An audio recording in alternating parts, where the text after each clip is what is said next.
ರಾಜ್ಯದಲ್ಲಿ ಬಿಜೆಪಿ ಪಕ್ಷಕ್ಕೆ ಟಕ್ಕರ್ ಕೊಡಲು ಬರುತ್ತಿದೆ ಇನ್ನೊಂದು ಹಿಂದೂ ಸಂಘಟನೆಯ ಪಕ್ಷ. ಬಿಜೆಪಿ ಪಕ್ಷದಿಂದ ಹಿಂದೂಗಳಿಗೆ ಕೇವಲ ಮೊಸಳೆ ಕಣ್ಣೀರು. ಮಹಾರಾಷ್ಟ್ರ ರಾಜ್ಯದಲ್ಲಿ ಹಿಂದೂ ಹುಲಿಯಾಗಿ ಗರ್ಜನೆ ಮಾಡಿರುವಂತಹ ಪಕ್ಷ ಶಿವಸೇನಾ ಪಕ್ಷ ರಾಜ್ಯಕ್ಕೆ ಎಂಟ್ರಿ. ರಾಜ್ಯದಲ್ಲಿ ಮುಂಬರುವ ಚುನಾವಣೆಯಲ್ಲಿ ಶಿವಸೇನಾ ಪಕ್ಷ ಸ್ಪರ್ಧೆ. ಬಾಗಲಕೋಟೆ ಹಾಗೂ ದಾವಣಗೆರೆ ಉಪಚುನಾವಣೆಗೂ ಸ್ಪರ್ಧೆ ಮಾಡಲಿದೆ. ಗ್ರಾಮ ಪಂಚಾಯತ್, ತಾಲೂಕ್ ಪಂಚಾಯತ್ಗಳಿಗೆ ಶಿವಸೇನಾ ಬೆಂಬಲಿತ ಅಭ್ಯರ್ಥಿಗಳು ಸ್ಪರ್ಧೆ.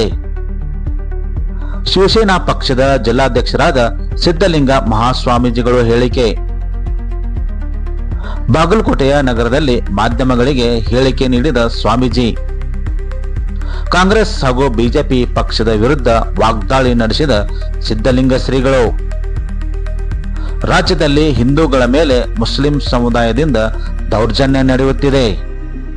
ಈ ಬಗ್ಗೆ ಕಾಂಗ್ರೆಸ್ ಹಾಗೂ ಬಿಜೆಪಿ ಎರಡೂ ಪಕ್ಷದವರು ಗಂಭೀರ ತೆಗೆದುಕೊಂಡಿಲ್ಲ.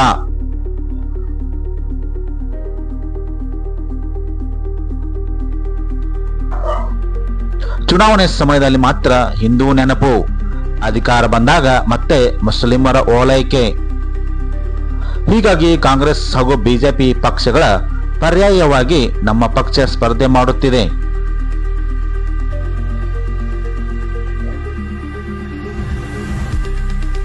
ಬಾಗಲಕೋಟೆಯ ನವನಗರದ ಪತ್ರಿಕಾ ಭವನದಲ್ಲಿ ಶಿವಸೇನಾ ಅಧ್ಯಕ್ಷರು ಹಾಗೂ ಮುಖಂಡರು ಸೇರಿದಂತೆ ಇತರ ಗಣ್ಯರು ಸೇರಿಕೊಂಡು ಮಾಧ್ಯಮ ಗೋಷ್ಠಿ ನಡೆಸಿದ್ದಾರೆ. ಏನಂತ ಹೇಳಿದ್ದಾರೆ ನೋಡಿ. ಇಲ್ಲಿಯ ಮುಸ್ಲಿಂ ಸಮಾಜ ಮಾಡ್ತಾ ಇದೆ. ಇದಕ್ಕೆ ಕಾರಣ ಕರ್ನಾಟಕ ಕಾಂಗ್ರೆಸ್ ಸರ್ಕಾರದ ಮುಸ್ಲಿಂ ತುಷ್ಟೀಕರಣ, ಮುಸ್ಲಿಂ ಓಲೈಕೆ. ಇದರ ಪರಿಣಾಮ ನಾವು ಮುಸಲ್ಮಾನರ ರಕ್ಷಣೆ ಏನ್ ಮಾಡಿದ್ರು ನಡೆಯುತ್ತೆ. ನಮ್ಮ ರಕ್ಷಣೆಗೆ ಕಾಂಗ್ರೆಸ್ ಪಾರ್ಟಿ ಇದೆ, ನಮ್ಮ ರಕ್ಷಣೆಗೆ ಪ್ರಿಯಾಂಕಾ ಖರ್ಗೆ ಇದ್ದಾರೆ, ನಮ್ ಕಾಪಾಡ್ಲಿಕ್ಕಂತಾನೆ RB ತಿಮ್ಮಾಪುರ್ ಬಾಗಲಕೋಟದಲ್ಲಿ ಕೂತ್ಕೊಂಡಿದ್ದಾರೆ.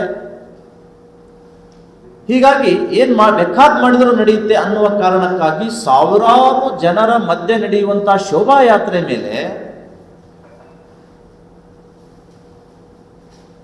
ಹಿಂದೂಗಳು ಆರಾಧಿಸುವಂತಹ ಶಿವಾಜಿ ಮಹಾರಾಜರ ಭಾವಚಿತ್ರದ ಮೇಲೆ ಚಪ್ಪಲಿ ತೂರ್ತಾರೆ ಮಸೀದಿಯಿಂದ. ಅಂದ್ರೆ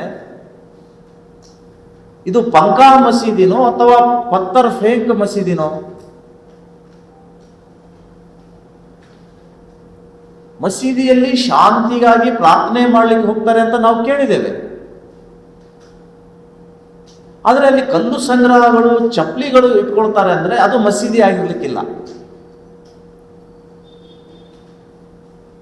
ಅಲ್ಲೇನೋ ಗಣಿಗಾರಿಕೆ ನಡೀತಾ ಇರಬೇಕು ಅಥವಾ ಇನ್ಯಾವುದೋ ಒಂದು ಅಂಗಡಿ ಆಗಿರ್ಬೇಕು. ಅದು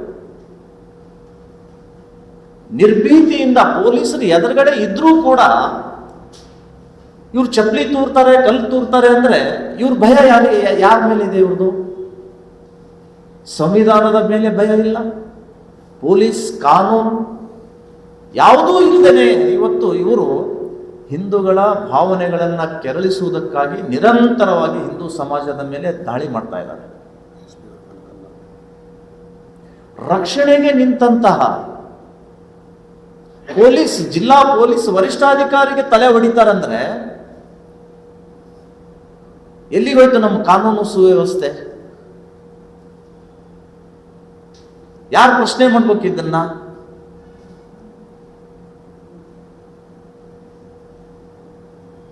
ಹತ್ತು ವರ್ಷದ ಯುವಕರಿ ರಾವೂರ್ನಲ್ಲಿ, ನಮ್ಮ ಕಲಬುರಗಿ ರಾವೂರು ಚಿತ್ತಾಪುರ ತಾಲೂಕಿನಲ್ಲಿ ಮಾಳಿಗೆ ಮೇಲೆ ಹತ್ತಿ ದೊಡ್ಡ ಕಲ್ಲನ್ನು ಹಿಡಿದಿದ್ದಾನೆ ಹಿಂದೂಗಳ ಮೇಲೆ ಹಾಕ್ಲಿಕ್ಕೆ. ಆ ಯುವಕನ ಮೇಲೆ ಇಲ್ಲೂವರೆಗೂ ಕೇಸ್ ಆಗಿಲ್ಲ, ಬಂಧಿಸಿಲ್ಲ.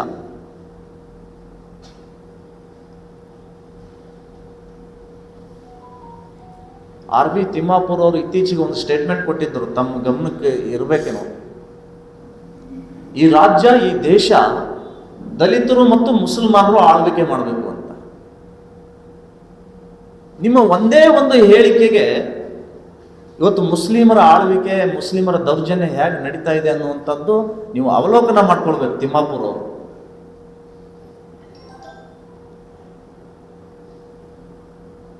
ಇನ್ನು ಚರಂತಿ ಮಠ ಅವರು ಇಷ್ಟು ದಿನ ಎಲ್ಲಿದ್ರೋ ಏನೋ ಗೊತ್ತಿಲ್ಲ. ಈ ಘಟನೆ ಆದ ತಕ್ಷಣನೇ ಆ ರಸ್ತೆಯನ್ನು ಅವ್ರ ಅಪ್ಪಂದ ಅಂತ ಕೇಳ್ತಾರೆ. ನೀವು ಗೆದ್ದಾಗ, ನಿಮ್ಮ ಸರ್ಕಾರ ಇದ್ದಾಗ ಇವರನ್ನ ಹದ್ದು ಬಸ್ತಿನಲ್ಲಿಟ್ಟು ಸರಿಯಾದ ಪಾಠ ಕಲಿಸಿದ್ರೆ ಇವತ್ತು ನಿಮಗೆ ಅವ್ರ ಅಪ್ಪನ ನೆನಪಾಗ್ತಿರ್ಲಿಲ್ಲ. ಸೋತು ಮನೆ ಸೇರಿದಿರಿ, ಪ್ರಚಾರಕ್ಕಾಗಿ ಅವ್ರ ಅಪ್ಪಂದ ಅಂತ ಕೇಳ್ತೀರಿ. ಹಿಂದೆ ಇದೇ ಒಂದು ಸಂದರ್ಭದಲ್ಲಿ ಮುಸಲ್ಮಾನರ ಓಲೈಕೆ ನೀವು ಎಷ್ಟು ಮಾಡಿದಿರಿ?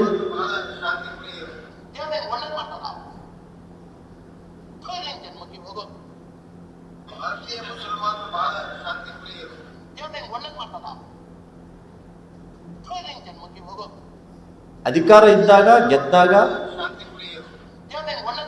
ಮುಸಲ್ಮಾನರು ಶಾಂತಿ ಪ್ರಿಯರು, ಸೋತಾಗ ಅವ್ರ ಅಪ್ಪಂದ ಅಂತ ನೀವು ಕೇಳ್ತೀರಿ. ನಿಮ್ಮ ಈ ಇಬ್ಬಗೆಯ ನೀತಿಯಿಂದನೇ ಇವತ್ತು ಮುಸಲ್ಮಾನ್ ಗುಂಡಾಗಳು ತಲೆ ಎತ್ತಿ ಓಡಾಡುವಂತಾಗಿದೆ. ಹಿಂದೂಗಳು ಧಾರ್ಮಿಕ ಕಾರ್ಯಕ್ರಮ ಮಾಡಬೇಕಾದ್ರೆ ಭಯದಿಂದ ಭಯ ವಾತಾವರಣ ನಿರ್ಮಾಣ ಆಗಿದೆ. ಅಲ್ಲೊಬ್ರು ಇದ್ದಾರೆ Davanagere SS Mallikarjun, mines minister. ನಿಮ್ಮ ಮೆರವಣಿಗೆ, ನಿಮ್ಮ ಗಣೇಶ, ನಿಮ್ಮ ಶೋಭಾಯಾತ್ರೆ ಮುಸ್ಲಿಂ ಓಣಿಯಲ್ಲಿ ಮಸೀದಿ ಎದುರುಗಡೆನೆ ಇರುತ್ತಾ ಅಂತ ಕೇಳ್ತಾರೆ. ಆದರೆ ಆ ಮುಸ್ಲಿಮರ ಓಣಿ ಮತ್ತು ಮಸೀದಿ ಏನು ಪಾಕಿಸ್ತಾನದಲ್ಲಿದೆ ಏನ್ರಿ?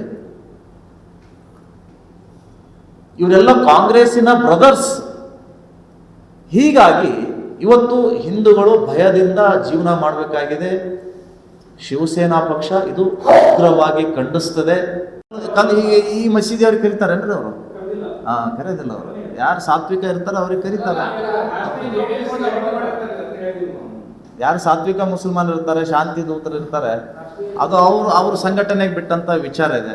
ನಾವು ದೇಶಭಕ್ತ ಮುಸಲ್ಮಾನರಿಗೆ ನಾವು ವಿರೋಧ ಮಾಡೋದಿಲ್ಲ, ದೇಶ ವಿರೋಧಿಗಳಿಗೆ ನಾವು ವಿರೋಧ ಮಾಡ್ತೇವೆ.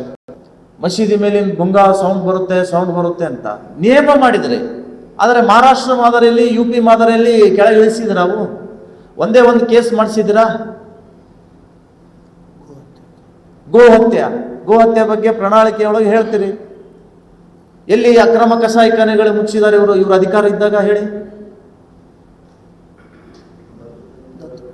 ದತ್ತಪೀಠದ್ದಾಯ್ತು, ಇನ್ನೂ ಅನೇಕ ಇದಾವೆ, ಬಗೆಹರಿಸೋದಿಲ್ಲ. ಅವರು ಸೋತ್ ಮನೆಗೆ ಕುಂತ್ರಲ್ಲ, ಇದನ್ನ ಪ್ರಾರಂಭ ಮಾಡ್ತಾರೆ. ಗೆದ್ದಾಗ ಒಂದು ನಿಲುವು, ಸೋತಾಗ ಒಂದು ನಿಲುವು. ಇದು ಬೇಡ ಅನ್ನೋನು ಬಣ್ಣ ಹಚ್ಕೊಂಡು ಹಿಂದುತ್ವದ ಕೆಲಸ ಮಾಡಬಾರ್ದು. ಕನ್ನಡದ ಅನ್ನ, ಕನ್ನಡದ ನೀರನ್ನ ಕುಡಿಯುವಂಥವ್ರು, ಕನ್ನಡದಲ್ಲೇ ಉಸಿರಾಡುವಂಥವ್ರು. ನಮ್ದೇನಿದ್ರು ಕೂಡ ನಮ್ಮ ನಿಲುವು ಕನ್ನಡ, ಕರ್ನಾಟಕ ಪರ ಇರುತ್ತೆ. ಇಷ್ಟಕ್ಕೂ ಈ ವಿಷಯ ಸುಪ್ರೀಂ ಕೋರ್ಟ್ನಲ್ಲಿ ನಡೀತಾ ಇರೋದ್ರಿಂದ ಸುಪ್ರೀಂ ಕೋರ್ಟ್ನ ತೀರ್ಪು ಏನು ಬರ್ತದೆ ಅದು ಇಡೀ ದೇಶದ ಜನತೆ ಒಪ್ಕೊಳ್ಬೇಕು. ಇದು ನಮ್ಮ ಒಪಿನಿಯನ್. ಆ ಕೊಲೆ ಮಾಡಿದಂತಹ ದಾಳಿಕೋರರು ಏನಿದ್ದಾರೆ ಅವರು ಅಪ್ರಾಪ್ತರೇ. 15-16 ವಯಸ್ಸಿನ ಹುಡುಗರು ಗಾಂಜಾ ಹೊಡೆದು ಇವತ್ತು ಇಂಥ ಕುಕೃತ್ಯಗಳನ್ನು ನಮ್ಮ ರಾಜ್ಯದಲ್ಲಿ ಮಾಡ್ತಾ ಇದ್ದಾರೆ. ಶ್ರೀಗಂಧದ ಬೀಡು ಅಂತ ಕರ್ಕೊಂಡು ಬಂದಂಥ ಕನ್ನಡ ನಾಡು ಇವತ್ತು ಗಾಂಜಾ ಘಾಟ್ನಿಂದ ಪ್ರಸಿದ್ಧಿ ಪಡೆದಿದೆ.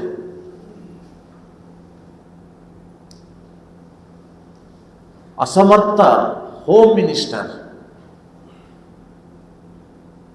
ಕುರ್ಚಿ ಆಸೆಗಾಗಿ ಇವರೆಲ್ಲ ಕಿತ್ತಾಡೋದ್ರಿಂದ ರಾಜ್ಯದ ಕಾನೂನು ಹಳ್ಳ ಹಿಡಿದ್ಬಿಟ್ಟಿದೆ. ಯಾರೂ ಕೂಡ ರಾಜ್ಯದ ಅಭಿವೃದ್ಧಿ ಬಗ್ಗೆ ಆಗಲಿ ಅಥವಾ ಶಾಂತಿ ಪಾಲನೆ ಬಗ್ಗೆ ಆಗಲಿ ಕಿಂಚಿತ್ತೂ ಕೂಡ ಗಮನ ಹರಿಸ್ತಾ ಇಲ್ಲ. ಆ ಕಾರಣಕ್ಕಾಗಿ ಇಂಥ ಅಹಿತಕರ ಘಟನೆಗಳು ನಮ್ಮ ರಾಜ್ಯದಲ್ಲಿ ನಡೀತಾ ಇದೆ. ಮುತಾಲಿಕರನ್ನು ನಿರ್ಬಂಧ ಮಾಡಿದ್ದಾರೆ, ಪುನೀತ್ ಕೆರಳಿಗೂ ನಿರ್ಬಂಧ ಮಾಡಿದ್ದಾರೆ, ಗಂಗಾಧರ್ ಕುಲಕರ್ಣಿಗೂ ಮಾಡಿದ್ದಾರೆ. ನಿರ್ಬಂಧ ಹಿಂದೂಗಳ ಮೇಲೆ ಆಗ್ತಾ ಇದೆ. ಈಗ ನೋಡಿ, ನಮ್ಮಲ್ಲಿ ಯಾವುದೂ ಭಿನ್ನಾಭಿಪ್ರಾಯ ಇಲ್ಲ. ಈಗ ನೀವೇ ಅದನ್ನು ಎತ್ತಿ ಭಿನ್ನಾಭಿಪ್ರಾಯ ಅಂತ ಅದು ಸಮಾಜಕ್ಕೆ ತೋರಿಸ್ಕೊಡ್ತೀರಿ. ಯಾವುದೂ ಭಿನ್ನಾಭಿಪ್ರಾಯ ಇಲ್ಲ. ಅಲ್ಲ, ಒಬ್ಬರ ಹೆಸರು ಹೇಳಿದ್ರೆ ಆಯ್ತಲ್ಲ ಸರ್. ಅಲ್ಲ, ಒಬ್ಬರ ಹೆಸರು ಹೇಳಿದ್ರೆ ಸಾಕಲ್ಲ. ಎಲ್ಲರ ಹೆಸರು ಹೇಳ್ಬೇಕಂತ ಏನಿದೆ? ಒಬ್ಬರ ಹೆಸರು ಹೇಳಿದ್ದು ಸಾಕು. ಒಬ್ಬರ ಹೆಸರು ಹೇಳಿದ್ರೆ ಮುಗಿತಲ್ಲ. ಹಿಂದೂ ನಾಯಕರನ್ನು ತಗೊಂಡಿದ್ದೀನಿ, ಅದರಲ್ಲಿ ಬರ್ತಾರೆ. ನೋಡಿ, ನಿಮಗೆ ಇದೇ ಬೇಕು. ಕನ್ನಡ ಪ್ರಭಾ ನಮ್ಗೆ ಅದೇನಿಲ್ಲ, ಅದು ಬೇಕಾಗಿಲ್ಲ. ನಿಮಗೆ ಬೇಕಾಗಿದೆ ಅದು, ನಮಗೆ ಬೇಕಾಗಿಲ್ಲ ಸರ್, ನಮಗೆ ಬೇಕಾಗಿಲ್ಲ. ಎಲ್ಲ ಹಿಂದೂ. ಈಗ ನಾಳೆ ನಾನು ಮುತಾಲಿಕರ ಹೆಸರು ಹೇಳ್ತೀನಿ, ಆಮೇಲೆ ಏನಿದೆ ಪ್ರಭಾಕರ್ ಭಟ್ರಿಗಾಗಿಲ್ಲೇನ್ರಿ, ಮತ್ತೊಬ್ರಿಗಾಗಿಲ್ಲೇನ್ರಿ ಅಂತ ಕೇಳ್ತಾರೆ. ಹಂಗೆ ಪ್ರಶ್ನೆ ಮಾಡೋರು. ಇನ್ಮೇಲೆ ಶೋಭಾಯಾತ್ರೆ ಮಾಡಬೇಕಾದ್ರೆ ನೀವು ಟ್ರಕ್ನಲ್ಲಿ ಕಲ್ಲುಗಳು ಇಟ್ಕೊಳ್ಳಿ, ಆ ಕಡೆಯಿಂದ ಏನಾದ್ರು ಕಲ್ಲು ಬಂದ್ರೆ ಅದಕ್ಕೆ ತಕ್ಕ ಉತ್ತರ ಕೊಡುವಂಗಾಗುತ್ತೆ. ಇಲ್ಲದೆ ಹೋದ್ರೆ ಪೊಲೀಸರು ಪೆಟ್ಟು ತಿಂತಾರೆ, ಅಮಾಯಕ ಹಿಂದೂಗಳು ಕೂಡ ಪೆಟ್ಟು ತಿಂದು ನಾವು ಮನೆಗೆ ಹೋಗ್ಬೇಕು. ಅವರು ರಾಜಾರೋಷವಾಗಿ ನಾಮಕೆ ವಾಸ್ತೆ ಪೊಲೀಸರು ಅರೆಸ್ಟ್ ಮಾಡಿ ರಾಜಾತಿಥ್ಯವನ್ನು ಕೊಟ್ಟು, ಜಮೀರ್ ಅಹಮದ್ ಅಂತವ್ರು ಅವ್ರ ಮನೆಗೆ ದುಡ್ಡು ಕೊಟ್ಟು ರೇಷನ್ ಕೊಟ್ಟು ಆರಾಮಾಗಿ ಅವ್ರನ್ನ ಬಿಡಿಸ್ಕೊಂಡು ಬರ್ತಾರೆ. ಈ ವ್ಯವಸ್ಥೆ ಬದಲಾಗಬೇಕಾದ್ರೆ ಹಿಂದೂಗಳು ಕೂಡ ಕ್ಷಾತ್ರದಿಂದ ಹೋರಾಟ ಮಾಡಬೇಕು, ಸಕಲ ಸಿದ್ಧತೆಯೊಂದಿಗೆ ನಾವು ಶೋಭಾಯಾತ್ರೆ ಮಾಡಬೇಕು. ಬರೀ DJ ಗುಲಾಲ್ ಪಟಾಕಿ ತೊಗೊಂಡು ಹೋದ್ರೆ ನಮ್ಮ ಶೋಭಾಯಾತ್ರೆ ನಡೆಯೋದಿಲ್ಲ ಇನ್ಮೇಲೆ.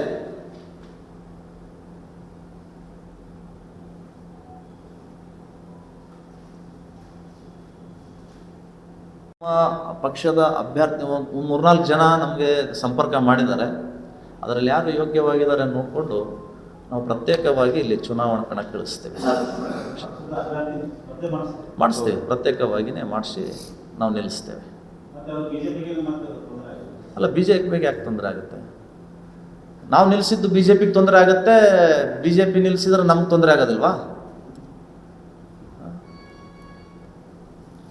ಯಾರು ಜನರು ತೂಗ್ತಾರೆ, ಈಗ ಅಳತೆ ಮಾಡ್ತಾರೆ, ಯಾರು ನಕಲಿ ಹಿಂದೂಗಳಿದ್ದಾರೆ, ಕಟ್ಟಾರ ಯಾರು ಹಿಂದೂಗಳಿದ್ದಾರೆ, ಇಲ್ಲಿ ಹಿಂದುತ್ವದ ಭಾಷಣ ಹೊಡೆಯೋದು, ಹಿಂದೆ ಮುಸ್ಲಿಮರ ಜೊತೆ ವ್ಯವಹಾರ, ಪಾರ್ಟ್ನರ್ಶಿಪ್ಪು ಇವೆಲ್ಲ ಮಾಡೋದು ಜನರು ಗಮನಿಸ್ತಾರೆ. ಈ ಡೋಂಗಿ ಹಿಂದೂವಾದಿಗಳಿಗೆ ತಕ್ಕ ಪಾಠ ಕಲಿಸುವಂಥ ಸಮಯ ದೂರಿಲ್ಲ. ಅಷ್ಟು ಹಿಂದೂಗಳನ್ನು ಬಳಸುವಂಥದ್ದು, ಹಿಂದೂ ಅಭಿಮಾನವನ್ನು ತೋರಿಸುವಂಥದ್ದು ಇಲ್ಲಿ ನಾಯಕರು ಮಾಡ್ತಾರೆ. ಇದು ನಿಲ್ಲಬೇಕು, ಜನರು ಜಾಗೃತರಾಗಬೇಕು. ಕಟ್ಟರ್ ಹಿಂದೂವಾದಿಗಳು ಯಾರಿದ್ದಾರೆ ಅವರಿಗೆ ಬೆಂಬಲಿಸಬೇಕು ಅಂತ ನಾನು ನಿಮ್ಮ ಮೂಲಕ ಕೇಳ್ಕೊಳ್ತಾ ಇದ್ದೇನೆ.